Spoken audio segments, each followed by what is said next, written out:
Everyone. तो आज हम करने वाले हैं थर्मोडायनेमिक्स का नेक्स्ट पार्ट और उसमें हम कुछ ज़्यादा ही इंटरेस्टिंग चीज़ें समझेंगे और बहुत इंजॉय करेंगे हमारे थर्मोडायनेमिक्स लेक्चर को। ओके, तो चलते हैं, स्टार्ट करते हैं अपना lecture which is of thermodynamics. Yes, तो हमने लास्ट क्लास में पढ़ा क्या था? हमने पढ़ा था स्टार्टिंग ऑनवर्ड्स इंट्रोडक्टरी सेक्शन। उसके बाद हमने पढ़ा कि थर्मोडायनेमिक्स के अंदर एक्चुअली स्पॉन्टेनिटी क्या होती है ना, कि रिएक्शन के अंदर मैं कहाँ कहाँ थर्मोडायनेमिक्स को देख सकती हूँ। हमने इसके बारे में सीखा था। उसके बाद हमने समझा लास्ट लेक्चर में एक्सटेंसिव प्रॉपर्टी क्या होती है, इंटेंसिव प्रॉपर्टी क्या होती है, प्रोसेसेस पढ़े हमने, बहुत सारे टाइप्स ऑफ प्रोसेसेस, है ना। अब हमें जब ये सब चीज़ें समझ में आने लगी है तो हम आगे अपने लेक्चर की तरफ बढ़ेंगे और समझेंगे कि एक्चुअली जो ये लॉज होते हैं वो क्या होते हैं और थर्मोडायनेमिक्स में कौन से लॉज हों, है ना, कौन से लॉज होंगे, उस लॉज का क्या फ़ायदा है मुझे और मैं कहाँ कहाँ उसका यूज़ करूँगी, वो सब हम देखने वाले हैं। ओके, तो सबसे पहली बात, ये जो लॉज आते हैं लाइफ में या फिर किसी भी चैप्टर के अंदर, तो वो क्यों होते हैं? क्योंकि वो प्रूव्ड होते हैं हर एक कंडीशन पे, है ना, तभी हम उसको एक लॉ का नाम दे देते हैं। सबसे पहली बात तो ये हुई। तो थर्मोडायनेमिक्स का चलते हैं फर्स्ट लॉ की तरफ। What is first law of thermodynamics?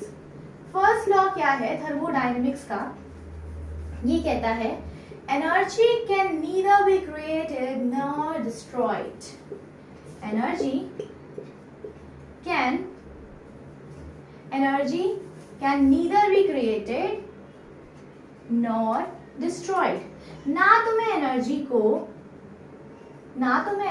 को क्रिएट कर सकती हूँ, energy can neither be created, yes, not destroyed. ना तो मैं एनर्जी को क्रिएट कर सकती हूँ, ना मैं एनर्जी को डिस्ट्रॉय कर सकती हूँ, बट मैं कर क्या सकती हूँ?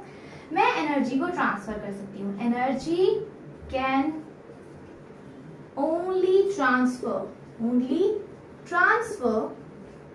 फ्रॉम वन फॉर्म टू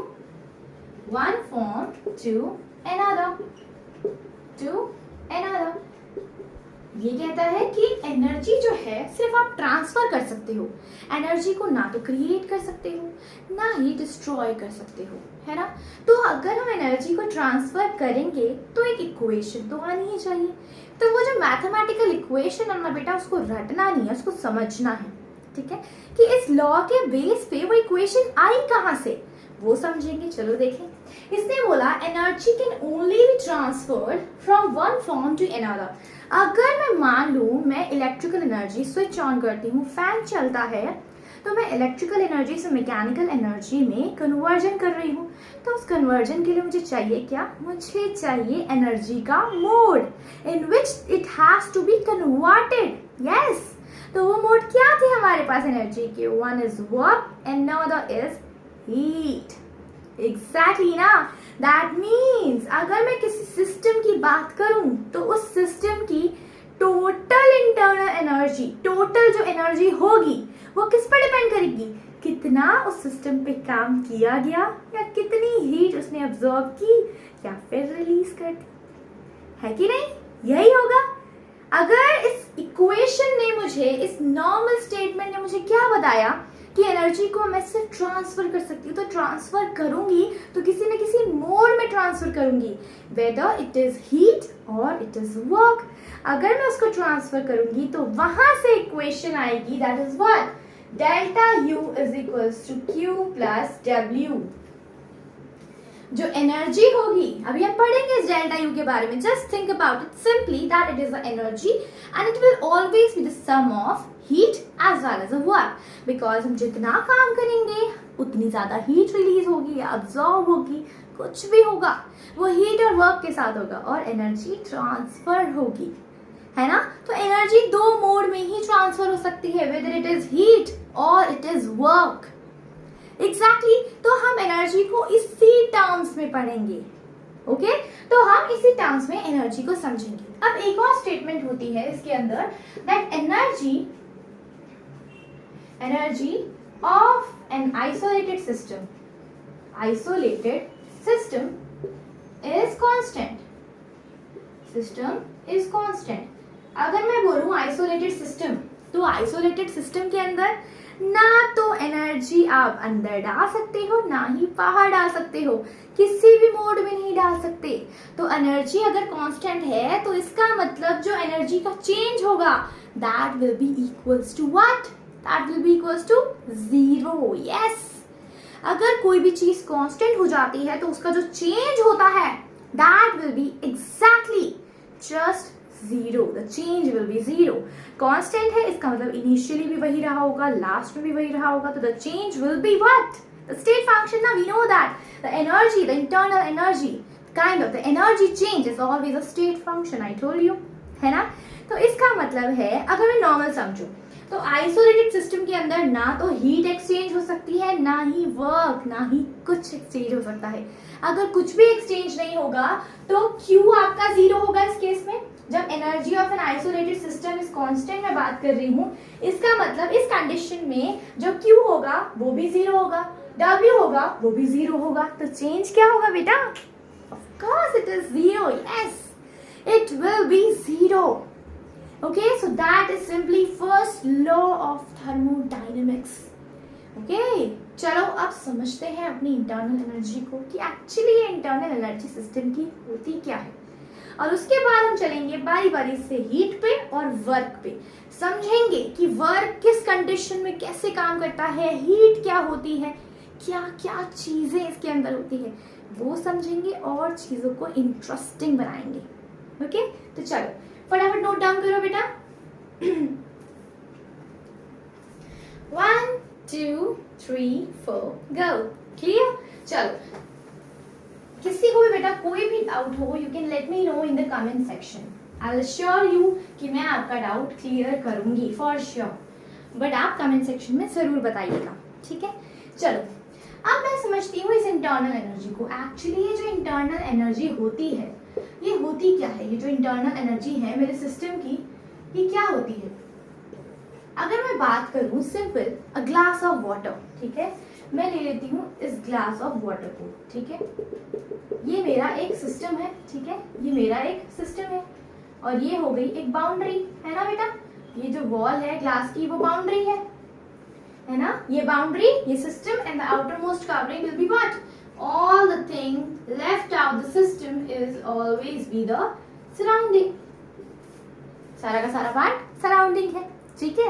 तो सिंपल सी बात क्या है कि इस सिस्टम के अंदर क्या है? वाटर के मॉलिक्यूल्स। अब अगर वाटर के मॉलिक्यूल्स हैं H2O, अगर मैं इसका स्ट्रक्चर बनाऊं H2O, तो ये बिल्कुल ऐसा दिखता है, ओके। अब H2O नॉर्मली वाटर मॉलिक्यूल है तो इसके बीच में बॉन्ड है। अगर बॉन्ड है तो वो किस किस तरह का मोशन कर सकते हैं? ऑफ कोर्स घूम सकते हैं, गोल गोल गोल गोल रोटेट कर सकते हैं, है ना, सीधा जा सकते हैं, ट्रांसलेशन मोशन, है ना। दूसरा ये रोटेट कर सकते हैं, तीसरा ये वाइब्रेट कर सकते हैं, है ना। बॉन्ड है, this is kind of bond. ये वाइब्रेट कर सकता है, रोटेट कर सकता है, ऐसे ऐसे ऐसे ऐसे रोटेट कर सकता है, या फिर सीधा ट्रांसलेशन मोशन भी कर सकता है ना। और क्या हो सकता है? अगर ये सारे तरह के मोशन करेगा तो इसका मतलब इसके अंदर उस काइंड ऑफ एनर्जी भी होगी। तो इसके अंदर ट्रांसलेशनल एनर्जी होगी, रोटेशनल एनर्जी होगी, है ना, और वाइब्रेशनल एनर्जी भी होगी। ऑफ कोर्स मॉलिक्यूल है, बॉन्ड्स है, तो इनकी एनर्जी तो होगी ही। प्लस इनके अंदर क्या होगी बेटा? पोटेंशियल एनर्जी भी होगी, स्टोर्ड अमाउंट ऑफ एनर्जी, इनकी खुद की स्टोर्ड अमाउंट ऑफ एनर्जी होगी। चलने की एनर्जी होगी। Whenever the virtue of its motion, the energy by its motion is what? It's kinetic energy. Of course, इनके अंदर kinetic energy भी होगी कि नहीं? और क्या हो सकती है? अब एटम्स हैं, मॉलिक्यूल्स हैं, तो इलेक्ट्रॉन्स तो होंगे ही, तो इनके अंदर इलेक्ट्रॉनिक एनर्जी भी होगी। देखो कितने टाइप की एनर्जी एक सिंपल एक वाटर मॉलिक्यूल के अंदर हो सकती है। तो इस ग्लास के अंदर, ये ग्लास मेरा सिस्टम है पूरा का पूरा, water in this glass, it's completely my system. तो इसका मतलब है इस सिस्टम की इंटरनल एनर्जी, अगर मैं बोलूं इंटरनल मीन्स ये जो सिस्टम की अपनी खुद की एनर्जी है वो किससे रिलेट करेगी? ट्रांसलेशनल एनर्जी से भी, रोटेशनल एनर्जी से भी, वाइब्रेशनल एनर्जी से भी, काइनेटिक से भी, इलेक्ट्रॉनिक से भी, पोटेंशियल से भी.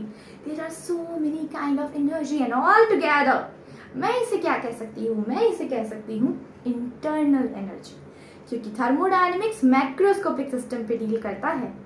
ओके जब मुझे माइक्रोस्कोपिक सिस्टम डील करना होगा ना तो मैं स्टैटिस्टिकल पे चलूंगी. बहुत छोटी छोटी क्वांटिटी पे बात करेंगे फिर हम छोटी छोटी छोटी छोटी चीजों के बारे में. ओके लेकिन अभी हम थर्मोडायनेमिक्स को मैक्रोस्कोपिक सिस्टम के लिए बात कर रहे हैं, तो हम इंटरनल एनर्जी को बोलेंगे. सबका सब मिला के एक बड़ी एनर्जी बनती है, और वो क्या है, वो है हमारी इंटरनल एनर्जी. ओके इतनी सी बात समझ में आई. तो इसका मतलब अगर मैं बोलूं तो मेरी जो इंटरनल एनर्जी होगी that will be what, that will be the sum of kinetic energy, potential energy, है ना, और क्या हो सकती है, ट्रांसलेशनल एनर्जी. पूरा लिखते हैं, चलो देखो ताकि आपको याद रहे. ये होगा काइनेटिक एनर्जी, और इसके अंदर क्या होगी, पोटेंशियल एनर्जी, इसकी स्टोर्ड अमाउंट ऑफ एनर्जी, है ना, और इसके अंदर क्या होगी, इसके चलने की एनर्जी. भाई कौन सी है, ट्रांसलेशन एनर्जी, क्योंकि अगर मैं सिंगल एटम की भी बात करूं तो सिंगल एटम भी 3 एक्सिस में घूम सकता है, एक्स, वाई और जेड. इसका मतलब वो 3 एंगल से घूम सकता है एक एटम भी. लेकिन जब हम बॉन्ड्स की बात करते हैं तो उनके अंदर रोटेशनल भी आ सकती है, क्योंकि एटम नहीं रोटेट करेगा, बॉन्ड जरूर रोटेट करेगा ना, और एटम की पोजीशन चेंज हो जाएगी. ओके तो मैं बात कर सकती हूँ ट्रांसलेशनल एनर्जी, क्योंकि मैं मॉलिक्यूल की बात कर रही हूँ, और रोटेशनल एनर्जी इसके अंदर वो भी होगी, और इलेक्ट्रॉनिक एनर्जी भी होगी. भाई इसके अंदर की इलेक्ट्रॉनिक एनर्जी भी होगी, है कि नहीं, और वाइब्रेशनल एनर्जी भी होगी, है ना, और बहुत तरह की एनर्जी भी पॉसिबल है इसके अंदर, है ना, बहुत सारी. और इन सब का सम जो होगा उसे मैं क्या बोलूंगी, the internal energy of my system. Okay internal energy of my system. Clearly तो ये जो इंटरनल एनर्जी होती है, जैसे अगर मैं ग्लास की ही बात करूं, उसके अंदर जो मेरा पानी है, इसका मतलब उस पानी का कुछ ना कुछ टेम्परेचर होगा, है ना, उस पानी का कुछ ना कुछ वॉल्यूम भी होगा. तो ये जो मेरी इंटरनल एनर्जी है वो किसका फंक्शन है, मतलब वो किस पे डिपेंड करेगी. ये जो मेरा ग्लास का वाटर है, मैं उसमें किस चीज पे अपनी इंटरनल एनर्जी को कह सकती हूँ कि वो डिपेंड करेगा. जैसे हम बात करते हैं स्टेट वेरिएबल्स की, प्रेशर, टेम्परेचर, वॉल्यूम, जो मैं मेजर कर सकती हूँ, मैं उसी से तो अपनी इंटरनल एनर्जी को फाइंड आउट करूंगी ना बेटा, करूंगी ना. तो इसीलिए जो इंटरनल एनर्जी होता है वो फंक्शन होता है, it is a function of temperature. हमेशा ध्यान रखना, it is a function of temperature. ये जो इंटरनल एनर्जी है ये टेम्परेचर का फंक्शन होता है फॉर आइडियल गैस. अगर मैं आइडियल गैस की बात करूंगी तो ये सिर्फ और सिर्फ टेम्परेचर का फंक्शन है. ठीक है, this is only the function of temperature ideal gas के अंदर. क्योंकि प्रेशर, वॉल्यूम हम क्या रखते हैं भाई, प्रेशर मतलब दोनों में कोई अट्रैक्शन नहीं है, आइडियल गैस है.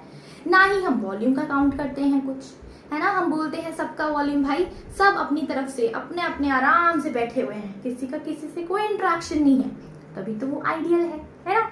अब यहाँ पे क्या है, internal energy is a function of temperature, but how it is a function of temperature, चलो देखिए, नोट डाउन करो बेटा इसे. 1 2 3 गो.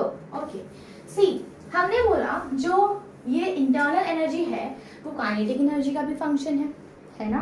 तो अगर मैं काइनेटिक एनर्जी का फॉर्मूला लिखूं तो पता होगा आपको, ये हाफ kT होता है. Half kT energy, kinetic energy का फॉर्मूला जो होता है वो होता है हाफ kT. अगर मैं देखूं जो मेरी काइनेटिक एनर्जी है वो टेम्परेचर के डायरेक्टली प्रोपोर्शनल होती है.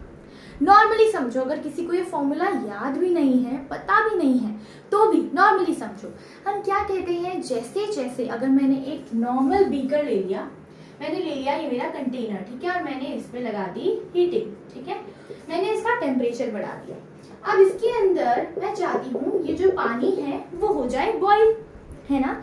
तो मुझे पता है जब भी मैं टेम्परेचर को बढ़ाऊंगी तो जो मॉलिक्यूल्स होंगे उनकी काइनेटिक एनर्जी भी बढ़ जाती है. क्यों? क्योंकि वो बहुत फास्ट कोलाइड करते हैं, बहुत जल्दी कोलिजन करते हैं, क्योंकि उन्हें वो एनर्जी मिल जाती है. है ना। तो इसका मतलब है कि kinetic energy is a function of temperature, तो इंटरनल एनर्जी भी तो काइनेटिक एनर्जी उसी का तो पार्ट है। इस वजह से आपकी इंटरनल एनर्जी भी टेम्परेचर की डायरेक्ट होती है, ठीक है, डायरेक्टली प्रोपोर्शनल। तो हम इसे कह सकते हैं that it is a function of temperature, okay. लेकिन अगर मैं बोलूं फॉर रियल गैसेस, देखो अगर मैं बोलूं फॉर रियल गैस, तो रियल गैस के लिए हमेशा ध्यान रखना है that your U is basically a function of temperature as well as a volume. क्यों भाई, वॉल्यूम का क्यों फंक्शन है? क्योंकि हमें पता है कि रियल गैसेस के लिए हम बोलते हैं जो ओवरऑल वॉल्यूम होता है। रियल गैस की इक्वेशन पढ़ी है बेटा, उसमें हम V में से एक B वाली टर्म, एक कांस्टेंट टर्म को माइनस कर देते हैं। हम कहते हैं कि अगर गैसेस के मॉलिक्यूल्स इतने सारे प्रेजेंट हैं तो उनके बीच में जो जगह बची है वो तो मेरे गैसेस के मॉलिक्यूल से ऑक्यूपाई नहीं की ना, तो उसे तो माइनस करना पड़ेगा, तभी तो मैं एक्चुअली गैस का वॉल्यूम पता करूंगी, जो आइडियल गैस नहीं मानती थी। लेकिन रियल गैसेस में तो हमें हर चीज देखकर चलना पड़ता है ना।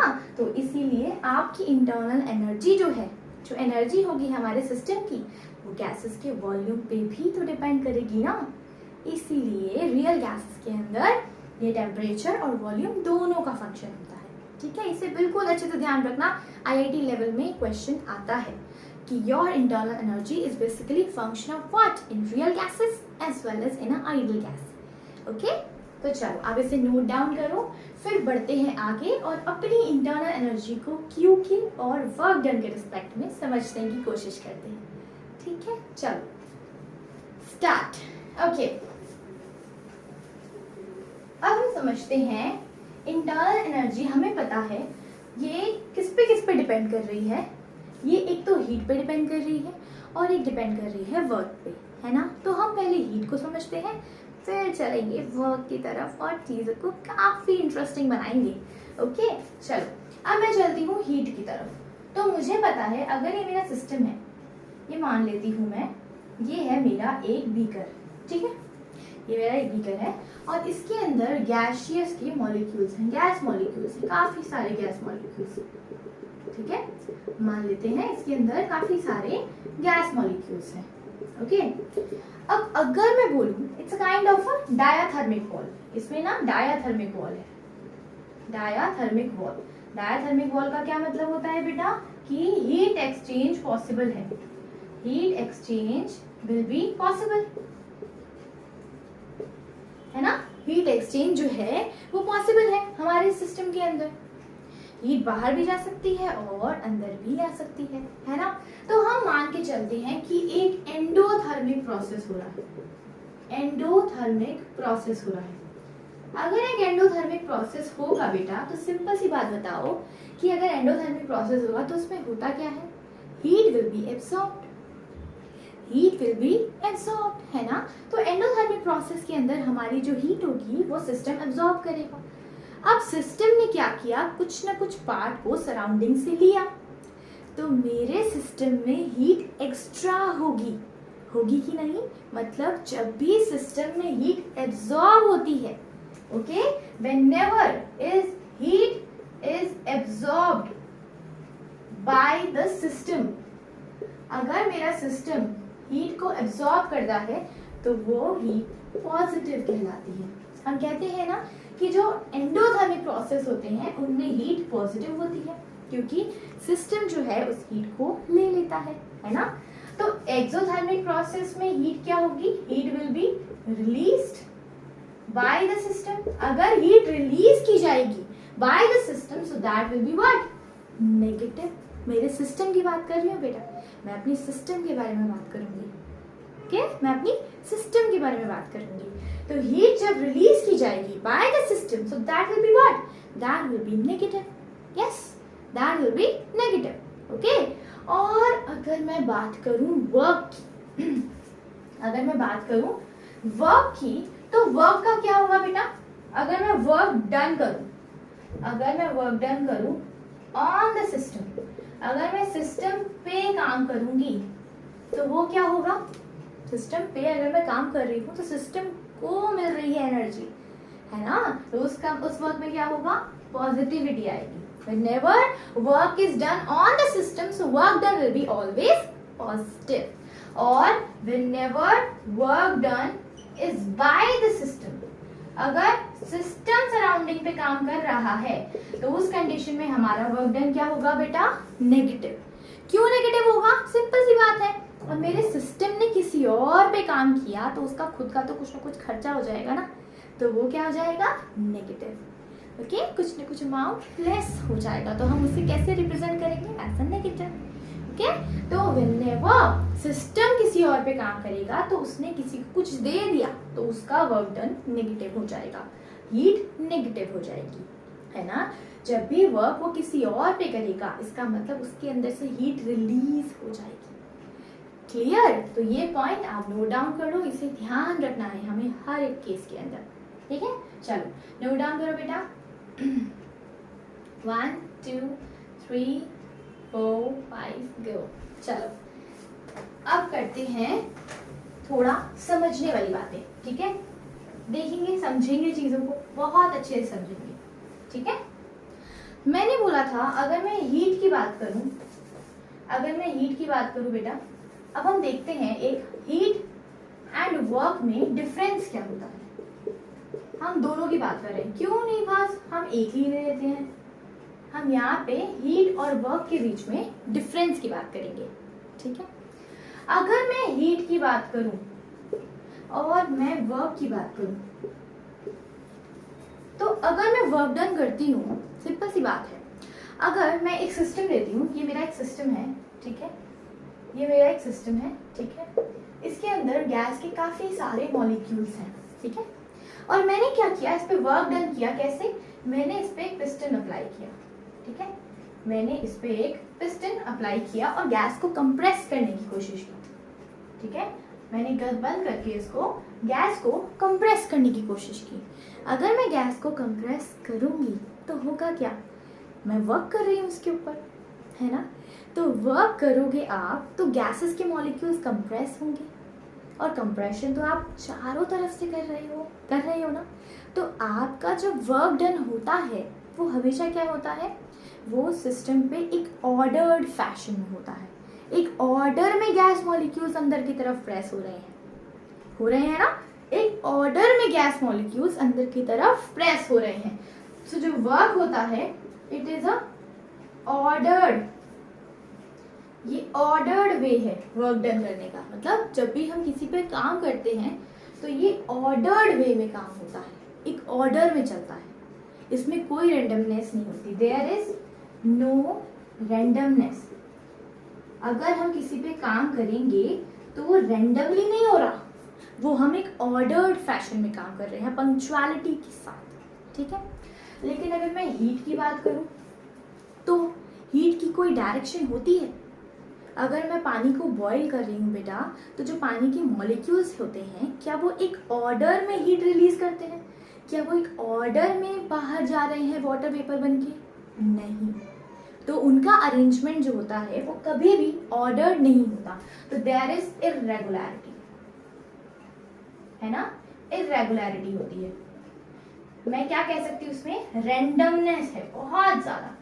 जो पार्टिकल्स होते हैं वो रेंडमली, जब भी हम हीट रिलीज कर रहे हैं या हीट एब्जॉर्ब की जा रही है सिस्टम के थ्रू, तो कोई पार्टिकल एब्जॉर्ब कर रहा है, कोई नहीं कर रहा, फिर बारी से कोई कर रहा है, कोई नहीं कर रहा। तो ये एक रैंडम अरेंजमेंट है, एक रैंडमली आपकी हीट एब्जॉर्ब हो रही है ना। अगर मैं सिंपल सी बात करूं तो घर में कोई खाना बन रहा है तो उसकी जो स्मेल होती है, हीट रिलीज हो रही है ना, वो सारी की सारी स्मेल जो है वो हर एक एनवायरनमेंट में फैल जाती है।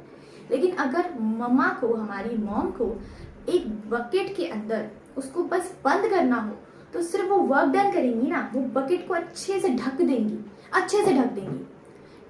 या फिर मैं सिंपल पानी को गर्म करना चाहती हूँ तो मैं उस पर प्रेशर अप्लाई करूंगी, तो मैं उसको ढक्कन से ढक दूंगी। तो मैंने क्या किया, एक सिस्टमैटिक तरीके से उसको रखा। तो कभी भी हम वर्क डन करते हैं तो एक डायरेक्शन में करते हैं, और हीट की कोई डायरेक्शन होती ही नहीं है। वर्क डन हमेशा डायरेक्शनल होता है और हीट की कोई डायरेक्शन ही नहीं होती है। हीट की कोई भी डायरेक्शन नहीं होती, हीट की कोई डायरेक्शन नहीं होती, इसीलिए जब आग लगती है तो बहुत लोगों की डेथ होती है। ओके, क्योंकि हीट की कोई डायरेक्शन ही नहीं है, आग की कोई डायरेक्शन ही नहीं होती, इसीलिए हीट और वर्क में ये बहुत इंपॉर्टेंट डिफरेंस है। इसीलिए हम इंटरनल एनर्जी के अंदर हीट और वर्क एनर्जी के 2 मोड के बारे में पढ़ते हैं, सिर्फ एक के बारे में नहीं। ठीक है, चलो आप इसे नोट डाउन करो बेटा, फिर चलते हैं समझने की तरफ। थोड़ा थोड़ा इंटरेस्ट को बढ़ाते हैं और करते हैं मजे, थोड़ा सा समझते हैं और समझाने की मैं पूरी कोशिश करूंगी। आई रियली होप कि आपको अच्छे से समझ में आएगा। ठीक है, तो चलो चलते हैं हमारे वर्क डन की तरफ। ठीक है, वर्क डन समझते हैं, एक ऑर्डर्ड अरेंजमेंट को समझते हैं, एक डायरेक्शनल तरीके को समझते हैं। ठीक है, चलो 1 2 3। चलो बेटा, अब हम ना बारी बारी से पहले वर्क को समझेंगे। ठीक है, फिर हम उसके बाद समझेंगे हीट को। ठीक है, चलो अब सबसे पहले मैंने लिखा वर्क। ठीक है, अब मैं ये जो एनर्जी का मोड है इसे मैं कैसे फाइंड आउट कर सकती हूँ, ठीक है, वो समझने की हम कोशिश करेंगे। वैसे हमने फिजिक्स में क्या पढ़ा हुआ है बेटा, हमने पढ़ा हुआ है work done is equals to force multiply displacement. यही पढ़ते हैं ना, जब भी डिस्प्लेसमेंट होगी तभी वर्क डन होगा, है ना। तो हम मैकेनिकल वर्क करते हैं। ठीक है, हमने लिया, ये एक लिया मैंने बीकर और इसके अंदर मेरे गैसेस के काफी सारे मॉलिक्यूल्स हैं। ठीक है, मेरे पास गैसेस के काफी सारे मॉलिक्यूल्स हैं। ठीक है, बहुत सारे मॉलिक्यूल्स हैं मेरे पास। अब मैं क्या करूंगी, मैं इस पे पिस्टन लगाऊंगी। ठीक है, मैं वर्क करना चाहती हूँ। ठीक है, मैंने इस पे लगाया पिस्टन। ठीक है, मैंने इस पे पिस्टन लगाया और मैंने इस पे एक एक्सटर्नल प्रेशर लगाया, एक्सटर्नल प्रेशर लगाया मैंने इस पे। ठीक है, और इस पे जब मैंने एक्सटर्नल प्रेशर लगाया तो इसका जो गैस मॉलिक्यूल्स हैं इनका खुद का भी तो कुछ इंटरनल प्रेशर होगा ना बेटा, होगा। और जब मैं इस इंटरनल प्रेशर से ज्यादा प्रेशर लगाऊंगी तभी जाके तो एक्चुअली वर्क डन होगा, होगा ना, होगा ही होगा। वर्क डन करने के लिए मुझे अगर फटाफट कोई काम करना है तो मैं क्या करूंगी, बहुत ज्यादा हाई प्रेशर लगा दूंगी। जब भी मैं बहुत ज्यादा हाई प्रेशर लगा दूंगी तो मैं उसे क्या बोलूंगी, that is a kind of reversible work done, no irreversible, है ना। जब मैं बहुत ज्यादा प्रेशर लगा दूंगी तो तुरंत काम हो जाएगा, तो क्या होगा, वो एक इरिवर्सिबल काइंड ऑफ वर्क होगा। और अगर मैं धीरे धीरे प्रेशर बढ़ा रही हूँ, धीरे धीरे धीरे धीरे, वेरी स्मॉल, इनफिनिटेसिमली स्मॉल, तो उस केस में क्या होगा, वो reversible kind of work done होगा और वो काफी स्लो वर्क डन होगा, है ना, बहुत ही स्लो वर्क डन होगा। लेकिन हम क्या कर रहे हैं, हम तो यहाँ पे फास्ट वर्क डन करने का ट्राई कर रहे हैं। तो कुछ देर बाद होगा क्या बेटा, कुछ देर बाद इसी बीकर के अंदर जो गैसेस हैं वो कंप्रेस होने लग जाएंगी, मतलब मेरी जो गैस है वो यहाँ पे आ जाएंगी। ठीक है, और मेरा पिस्टन यहाँ पे पहुंच जाएगा, है ना, मेरा जो पिस्टन है वो यहाँ पे पहुंच जाएगा। मतलब मैंने जो एक्सटर्नल प्रेशर था, जो मेरा पी एक्सटर्नल था, वो बहुत ही ज्यादा था पी इंटरनल से, बहुत ही ज्यादा था, तभी तो इतनी फास्ट ये चीज नीचे आ गई, है कि नहीं। Simple irreversible kind of work किया मैंने। ओके, तब यहाँ पे मैंने वर्क किया तो इसमें यहाँ पे नॉर्मली ये यहाँ पे गैसेस मॉलिक्यूल्स थे प्रेजेंट, है ना। अब वो कंप्रेस हो गए, अगर कंप्रेशन हुआ मतलब work is done on the system, work done is on the system, मतलब सिस्टम पे वर्क हुआ है तो वो क्या होना चाहिए बेटा, पॉजिटिव, बाय कन्वेंशन वो होना चाहिए पॉजिटिव, है ना, बाय कन्वेंशन होना चाहिए पॉजिटिव। क्यों, क्योंकि आपने कंप्रेशन किया। जब आपने कंप्रेशन किया तो आपका पिस्टन जो था वो इतना लेंथ मूव किया, मतलब इतनी डिस्प्लेसमेंट हो गई ना, डिस्प्लेसमेंट हुई, डिस्प्लेसमेंट हो गई। अब मैंने कहा कि मैंने एक्सटर्नल प्रेशर लगाया था, तो हमें पता है जो प्रेशर होता है, मान लेते हैं मैंने एक्सटर्नल प्रेशर लगाया है, जो मैं उसको एक्सटर्नल लिख देती हूँ, तो प्रेशर होता है फोर्स अपॉन एरिया। अगर मैं यहाँ से फोर्स को निकालना चाहूँ तो मैं क्या लिख सकती हूँ, प्रेशर मल्टीप्लाई एरिया लिख सकती हूँ। I take it as P external multiply area, है ना, मैं इसे ऐसे लिख सकती हूँ। ओके, अब इसी को हम पुट करेंगे in my equation 1। Okay, put that particular thing in equation 1।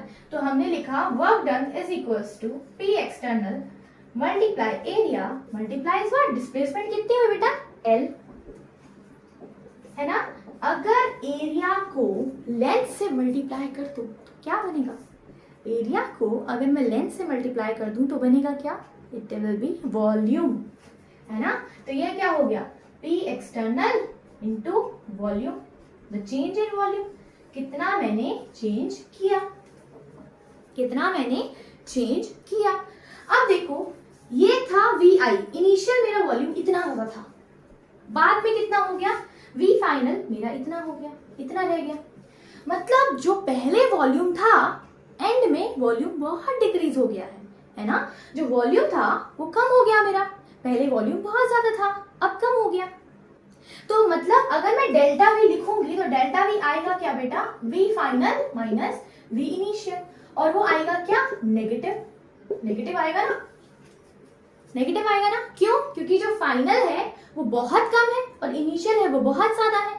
अगर मैं मान लूं इनिशियल मेरा 5 लीटर था तो बाद में मेरे पास सिर्फ 3 लीटर रह गया, तो उसमें हुआ क्या, 3 माइनस 5 करूंगी तो मेरा आंसर आएगा -2।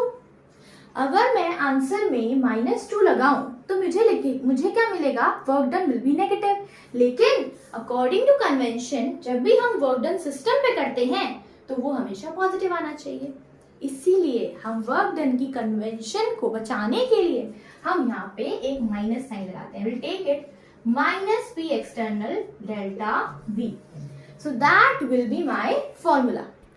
That will be my formula. The work done will be minus P external delta V. Delta V means the huge change. You have done a greater change. Okay? आपने ज्यादा चेंज किया है, तो हम वहां पे लिखते हैं -P external delta V. Clear हुई ये बात। मतलब यहाँ पे हमने क्या देखा कि जब भी हम कंप्रेशन करेंगे तो हमारा वर्क डन पॉजिटिव आना चाहिए, क्योंकि delta V the change in volume will be negative, so according to this convention will take this negative. मुझे लेना पड़ेगा एज अ कन्वेंशन ताकि मैं अपने वर्क डन को पॉजिटिव बना सकूं, जो कि कंप्रेशन में एक्चुअली होता है। ओके तो ये प्रॉब्लम आपको अच्छे से समझ में आई, ये आपको ध्यान होना चाहिए कि एक्चुअली आपको वर्क डन निकालना कैसे है। चलो क्वेश्चन करें।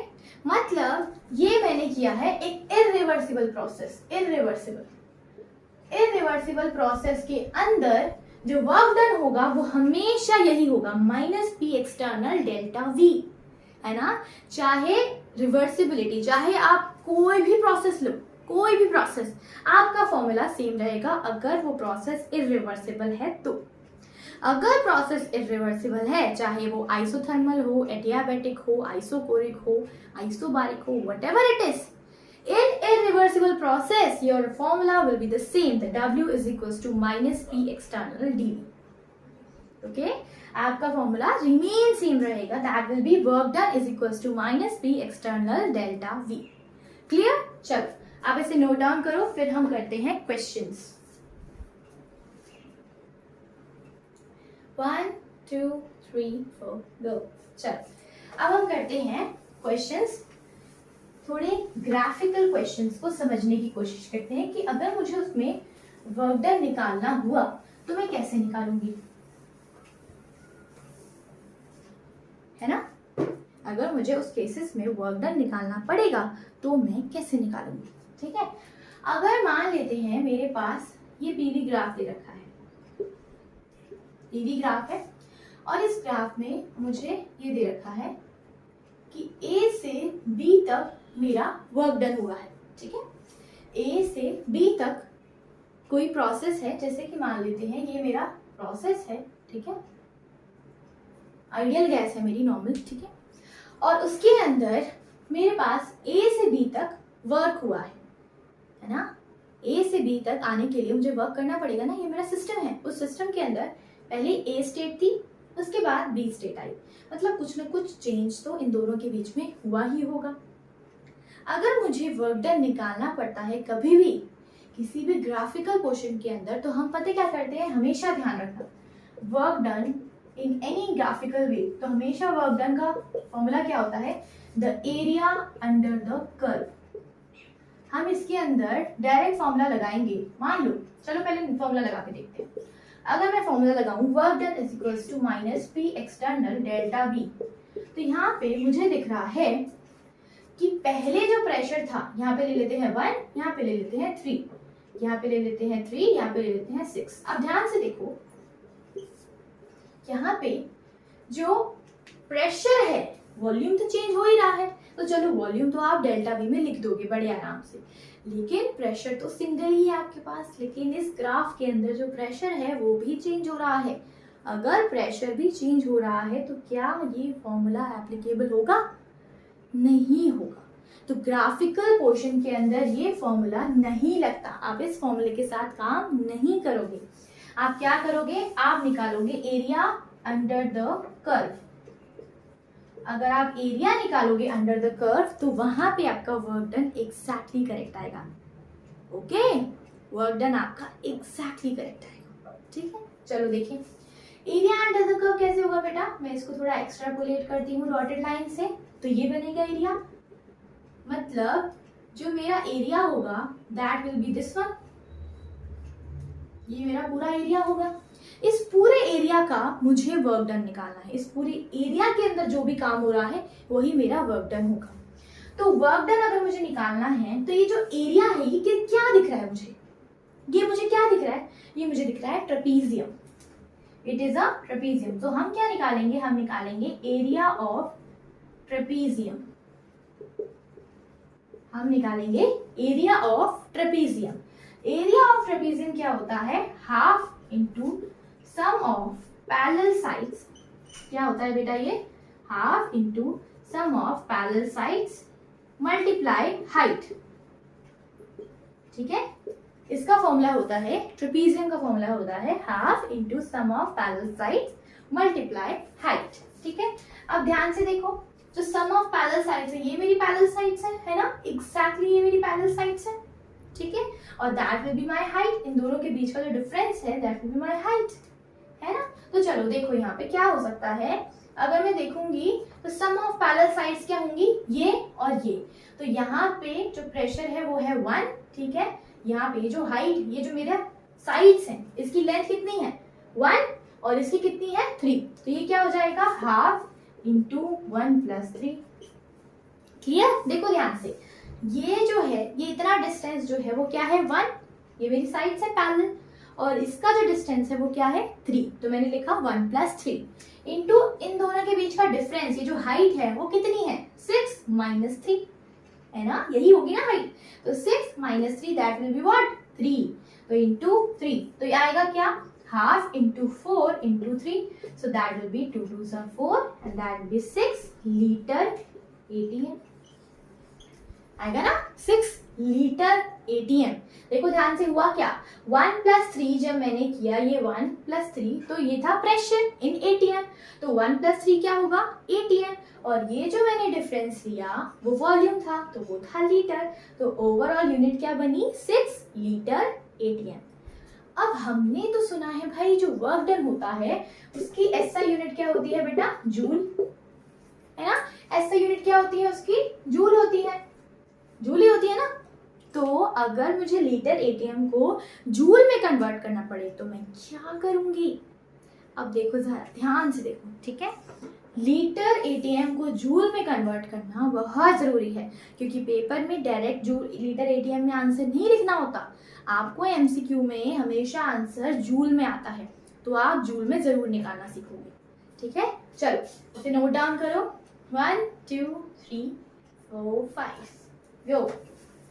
चलो देखो, अगर मुझे लीटर को ATM में कन्वर्ट करना है तो सिंपल सी चीज मुझे ध्यान रखनी है। 1 litre ATM is equals to 101.3 joules. ठीक है, अगर 6 लीटर ATM हो गया बेटा, जो मेरा आंसर था, तो that will be equals to what? 6 multiply 101.3 joule. So that will be equals to 6 3s are 18, 6 1s are 6, 7, and that will be 0. 607.8, that will be what? Joule. यही होगा ना? 6 3s are 18, 8, 6 1s are 6, 7, 0 and 6. Triple multiplication. तो ये होगा मेरा answer in joule. अगर मैं बोलूँ किलो जूल, तो किलो जूल में क्या लिखूंगी बेटा मैं 10⁻³ that will B 607.8 into 10⁻³ kilo joule, क्योंकि 1 किलो जूल क्या होता है 1000 जूल, तो 1 जूल क्या हो जाएगा 10⁻³ किलो जूल। एग्जैक्टली, है ना, जस्ट उसका उल्टा। तो ये क्या आएगा मेरे पास, ये आएगा 0.6078 किलो जूल, है ना। 10⁻³ है, तो -3 का मतलब क्या है, लेफ्ट साइड पे जाना है, तो डेसिमल 1 2 3 शिफ्ट हो गया, 1 2 3 शिफ्ट हो गया, और यहाँ पे आ गया answer in kilo joules. Clear, समझ में आया ये अच्छे से। तो ये बहुत ही ज्यादा इंपॉर्टेंट है, वर्क डन ग्राफिकल वे में हमेशा निकालने आता है, चाहे गेट का एग्जाम हो, चाहे नेट का एग्जाम हो, चाहे IIT JEE का हो, नीट का हो, व्हाटएवर इट इज, ये क्वेश्चन टाइप जरूर आता है थर्मोडायनेमिक्स में से। ठीक है, तो चलिए नेक्स्ट क्वेश्चन करते हैं और थोड़ा और चीजों को सिंप्लीफाई करते हैं और समझने की कोशिश करते हैं। ओके, तो चलो इसे नोट डाउन कर लो बेटा, फटाफट आप इसे नोट डाउन करो, फिर हम चलते हैं नेक्स्ट क्वेश्चन की तरफ और उसको थोड़ा सा और समझने की कोशिश करते हैं। अब ले लेते हैं थोड़ा सा ट्रायंगल टाइप क्वेश्चन। ठीक है, चलो अब समझते हैं नेक्स्ट क्वेश्चन। अब हम इसका हम एरिया निकालेंगे, और एरिया से क्या निकालेंगे बेटा, वर्क डन। ये रहा मेरा प्रेशर इन ATM, और ये रहा मेरा वॉल्यूम इन लीटर। ठीक है, ये रहा 1, ये रहा 4, ठीक है, यहाँ पे ले लेते हैं 2, यहाँ पे ले लेते हैं 6। ठीक है, अब ये क्या है बेटा, यहाँ पे मुझे दिख क्या रहा है, ये ले लेते हैं ABC। ठीक है, अब मुझे इस कंप्लीट साइकिल का एरिया निकालना है। कंप्लीट साइकिल का मतलब ये जो कंप्लीट ट्रायंगल है इसका एरिया चाहिए मुझे। ओके, और या फिर अगर मैं बोलूं कि आप मुझे निकालो वर्क डन इन AB, मुझे चाहिए work done in BC, and मुझे ये भी चाहिए वर्क डन इन AC। ठीक है, अगर मैं बोलूं इन तीनों का वर्क डन निकालो, हर एक ट्रायंगल का पूरे साइड्स का मुझे वर्क डन चाहिए, तो मैं कैसे निकालूंगी, सोचो। देखो, वर्क डन अगर AB के लिए निकालूंगी मैं, तो AB के लिए वर्क डन ये है, तो हम एरिया अंडर द कर्व लेंगे, है ना। तो ये पूरा एक ट्रेपेजियम बन गया, है ना, ये पूरा। अगर मैं AB को मानूंगी तो ये पूरा अंडर द कर्व बनेगा, जैसे हमने पहले वाले क्वेश्चन में किया, है ना।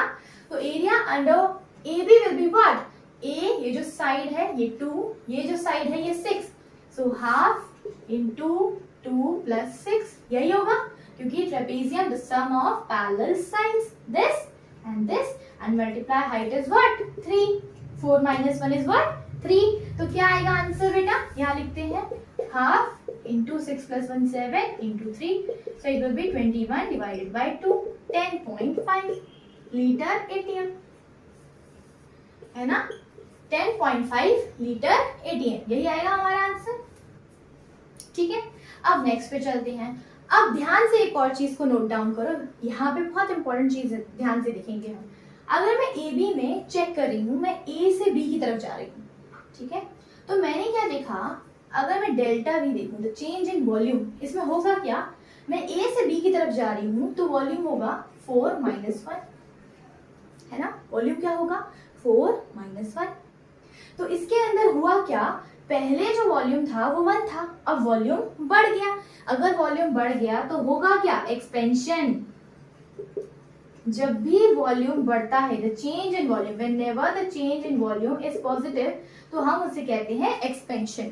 और जब भी चेंज इन वॉल्यूम पॉजिटिव आता है और एक्सपेंशन होता है, तो वर्क डन क्या आता है, नेगेटिव। क्यों, क्योंकि एक्सपेंशन के टाइम पे चीज ऊपर जाती है, सिस्टम ने काम किया सराउंडिंग पे, ओके, तो इसलिए वर्क डन आएगा नेगेटिव। तो हम यहाँ पे क्या लगाएंगे बेटा, -10.5। ओके, ये चीज बहुत जरूरी है ध्यान रखना। आप बस इतना ध्यान रखो, अगर चेंज इन वॉल्यूम पॉजिटिव है तो होगा एक्सपेंशन, और उसमें वर्क डन आएगा नेगेटिव। ठीक है, चलो अब वर्क डन BC में देखें। BC में क्या दिख रहा है, BC में जो वॉल्यूम है वो तो चेंज ही नहीं हो रहा। देखो वॉल्यूम पहले भी 4 था, अभी भी 4 है। तो जब भी हमारा फॉर्मूला क्या होता है, WBC is minus P external delta we, और डेल्टा वी क्या है हमारे पास, वो तो है 0। डेल्टा वी तो हमारे पास 0 है, तो वर्क डन क्या हो जाएगा बेटा, 0। तो BC की जगह पे कोई वर्क डन हुआ ही नहीं है, BC में कोई वर्क डन नहीं हुआ। ओके, ये चीज हमेशा ध्यान रखना। कभी भी जो वॉल्यूम है, अगर कभी भी वॉल्यूम कांस्टेंट रहेगा, चेंज नहीं हो रहा, तो change in volume will B 0 and in that case the work done will be 0। Okay, तो चलो अब देखते हैं वर्क डन इन AC, है ना, वर्क डन इन AC निकालते हैं। अब AC में वर्क डन देखूंगी तो ये पूरा क्या है बेटा, एक रेक्टेंगल। क्या दिख रहा है मुझे, ये एक रेक्टेंगल दिख रहा है ना। इसको देखो, ये ध्यान से देखो, ये है AC का वर्क डन। AC क्या है, एक रेक्टेंगल। तो ये जो रेक्टेंगल होगा, रेक्टेंगल का एरिया क्या होता है, length into breadth, length into breadth. तो ये क्या आएगा, length will be 2, breadth will be 3, तो 2 into 3 विल बी 6। ये आया 6 लीटर ATM। अब ध्यान से देखो, हमने क्या देखा है, AC, हम निकाल रहे हैं वर्क डन इन AC, है ना। तो वर्क डन अगर हम AC में निकालेंगे, मान लेते हैं मेरी साइकिल यहाँ से जा रही थी, ये मेरी साइक्लिक पाथवे है, यहाँ से मैं गई, यहाँ से मैं घूमी और यहाँ से गई, तो वर्क डन हम CA में निकालेंगे, ठीक है। AC में नहीं, हम CA में निकालेंगे, क्योंकि हम साइकिल में जा रहे हैं। तो वर्क डन पहले इधर होगा, फिर इधर होगा, फिर इधर होगा ना, तो इस ट्रायंगल की तरफ जा रहे हैं, ठीक है। अब देखो ध्यान से, अगर मैं वर्क डन CA की तरफ देख रही हूं, तो इस केस में पहले इनिशियल ये होगा, V initial will be 4 and V final will be 1। इसमें क्या हुआ, पहले इनिशियल था आपके पास 4 और फाइनल है आपके पास 1, तो फाइनल कम हो गया, फाइनल कम हो गया। इसका मतलब जो चेंज इन वॉल्यूम था वो क्या आया, वो आया नेगेटिव। मतलब हुआ क्या था, हुआ था कंप्रेशन, और अगर कंप्रेशन होगा तो वर्क डन क्या आएगा, पॉजिटिव आएगा। That will B positive, the work done will be positive. इस चीज का बहुत ध्यान रखना है। आंसर तो आप एरिया अंडर द कर्व निकालोगे, लेकिन आपको चेक करना पड़ेगा कि वर्क डन किस डायरेक्शन में जा रहा है, उस अकॉर्डिंग जो चेंज इन वॉल्यूम है वो पॉजिटिव है या नेगेटिव है। अगर चेंज इन वॉल्यूम पॉजिटिव है, इसका मतलब हुआ क्या है, एक्सपेंशन, तो वर्क डन क्या होना चाहिए, नेगेटिव, क्योंकि सिस्टम ने सराउंडिंग पे काम किया, एक्सपेंशन में वो खुल गया, ऊपर बढ़ा, तो सिस्टम ने सराउंडिंग पे काम किया। और जब भी जो चेंज इन वॉल्यूम होगा वो नेगेटिव आएगा तो होगा कंप्रेशन, और कंप्रेशन होगा तो वर्क डन आएगा पॉजिटिव, ठीक है। तो चलो, अब मुझे अगर वर्क डन निकालना हो इस पूरे ABC का, है ना, तो मैं क्या करूं, वर्क डन अगर मुझे पूरे ABC का निकालना पड़े तो that will be what, work done in AB plus BC plus CA, है ना, AB BC CA, है ना, प्लस कर दो सबको। ये तो 0 था, ये था माइनस 10.5 और ये है प्लस 6, तो ओवरऑल क्या हो जाएगा बेटा, minus 10.5 plus 6, so that will be equals to what, 10 में से 6 गए तो 4, है ना, और ये हो गया माइनस 3.5 लीटर 80, है ना। ये क्या हो जाएगा, लीटर ATM। क्लियर, कितना आसान है कैलकुलेशन करना, है ना, बहुत आसान है। सिंपल मैथमेटिक्स लगाओ और आंसर को निकालो। क्लियर, तो चलो आप इसे नोट डाउन कर लो और हम एक नोट लिखते हैं जिससे हम ध्यान रखेंगे, ठीक है। नोट डाउन कर लो बेटा, 1 2 3 4 5 6 डन। ओके, चलो अब मैं आपको स्पेशल नोट लिखवाती हूँ जिसको आपको ध्यान रखना है हमेशा। जब भी आप वर्क डन निकालोगे किसी कर्व के अंडर, किसी भी कर्व का, किसी भी ग्राफ का आप वर्क डन निकालोगे, तो उस कंडीशन में आपको एक चीज हमेशा ध्यान रखनी है, whenever the change in volume is negative, अगर चेंज इन वॉल्यूम नेगेटिव है तो उस केस में हमारे पास, इसका मतलब क्या है, जो V इनिशियल होगा, इसका मतलब क्या है, V final minus V initial, वो होएगा नेगेटिव। मतलब इनिशियल जो है वो आपका ज्यादा है, इनिशियल ज्यादा है, फाइनल कम हो गया, तो हुआ क्या था, कंप्रेशन, ठीक है। तो इस केस में हुआ क्या था, कंप्रेशन, है ना। और जब भी कंप्रेशन होगा तो वर्क डन क्या आएगा बेटा, पॉजिटिव। कंप्रेशन होगा तो वर्क डन क्या आएगा, पॉजिटिव। अगर चेंज इन वॉल्यूम आ गया पॉजिटिव, है ना, चेंज इन वॉल्यूम आ गया पॉजिटिव, इसका मतलब V final minus V initial क्या है, पॉजिटिव है। V फाइनल बहुत ज्यादा था V इनिशियल से, मतलब फाइनल वॉल्यूम ज्यादा हो गया, है ना, मतलब एक्सपेंशन हुआ। तो हुआ क्या था, एक्सपेंशन। एक्सपेंशन होगा तो वर्क डन क्या आएगा, वर्क डन आएगा नेगेटिव। क्योंकि वर्क डन नेगेटिव क्यों आया, क्योंकि सिस्टम ने सराउंडिंग पे वर्क किया। Work is done by the system, system ने काम किया। और यहाँ पे क्या था कंप्रेशन में, work done on the system, यहाँ पे सिस्टम पे काम हुआ, इसीलिए वर्क डन जो था वो आया पॉजिटिव। M I clear? अब इसे फटाफट नोट डाउन करो, और ये बहुत ही इंपॉर्टेंट कॉन्सेप्ट है और अच्छे से ध्यान रखना है, एकदम अच्छे से, ठीक है। इसमें कोई गलती नहीं होनी चाहिए। अगर ये चीज ध्यान रहेगी तो आप हर क्वेश्चन में आसानी से हर चीज समझ पाओगे। सबसे पहली बात तो 2 ऑप्शन ऐसे ही कट जाएंगे। अगर वर्क डन कंप्रेशन है या एक्सपेंशन है, आपको तुरंत समझ जाना है कि वर्क डन एक्सपेंशन है तो नेगेटिव होना चाहिए, कंप्रेशन है तो पॉजिटिव होना चाहिए। तो उस केस में 2 ऑप्शन ऑलरेडी कट जाते हैं, नेगेटिव वाले या पॉजिटिव वाले, है ना। तो आपके आंसर्स बहुत आसान तरीके से आ सकते हैं। क्लियर? चलो अब इसका स्क्रीनशॉट ले लो बेटा। ओके, तो चलो एक चीज हमेशा ध्यान रखनी है, सिस्टम कभी भी कोई ग्राफिकल क्वेश्चन आएगा तो आप वर्क डन नॉर्मल फॉर्मूले से नहीं निकालोगे।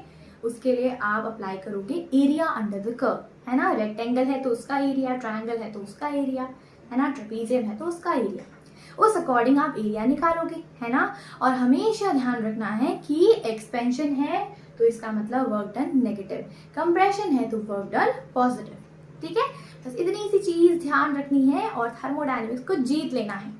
ओके, थर्मोडायनेमिक्स से डरना नहीं है, उसे ही डरा देना है। उसको डराएंगे कैसे, जब हम उसे समझ लेंगे।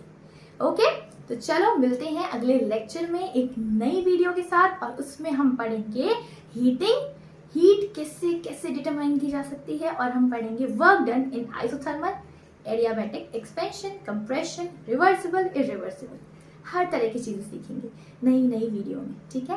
तो थैंक यू वेरी मच, मिलते हैं अगली वीडियो में। अब तक के लिए thank you, have a good day.